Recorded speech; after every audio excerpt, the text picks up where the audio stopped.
Hi, everyone. Jennifer from the Profitable Agent joining you today. Every year, Canadian realtors hand the CRA more money than they legally owe. Not because they're doing anything wrong, not because they're being audited, not because they're not claiming what they're entitled to, not setting aside money correctly, and not making decisions that a realtor-specific advisor would catch immediately.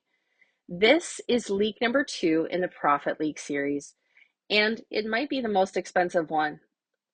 The tax leak runs in two directions, and most realtors are experiencing at least one of them without knowing about it.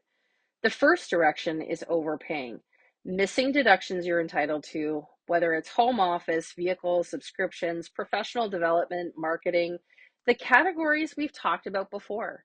Every dollar you don't claim is a dollar you're in essence gifting to the CRA that you didn't have to. The second direction is underpreparing, not setting aside enough during a year. So when April or June rolls around, the tax bill is a shock instead of an already expected, already funded obligation. Both are leaks. One costs you money you've already paid, the other costs you money you didn't have set aside, plus interest, plus penalties, plus the stress of figuring out how to actually cover it. The tax leak isn't always about paying too much. Sometimes it's about having nothing set aside when the bill arrives. The tax leak persists for three reasons, okay? First, most realtors are working with a generalist accountant who files accurately but doesn't optimize proactively. Accurate and optimized are not the same thing.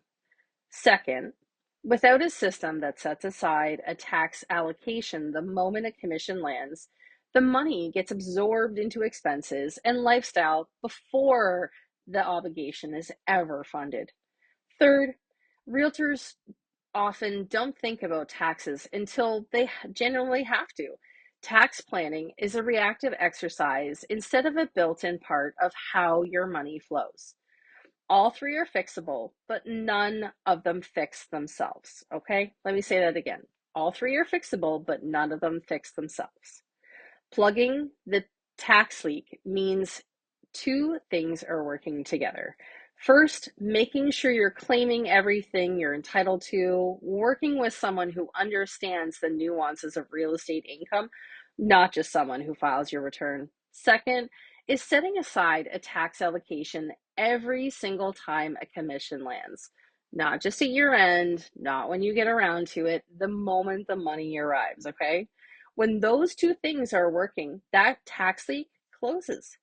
Your bill becomes expected, your deductions are maximized, and April stops being a month that you dread. I promise you that. That's leak number 2 in the tax leak series. Next week, I'm covering leak number 3, the lifestyle leak. That one is going to sting a little bit.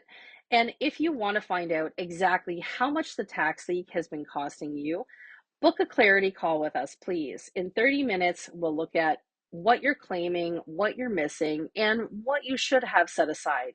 The link is in the description. And please remember, this video is for educational purposes only and is not intended as personalized financial or tax advice. Thank you so much for showing. Jennifer from the Profitable Agent out.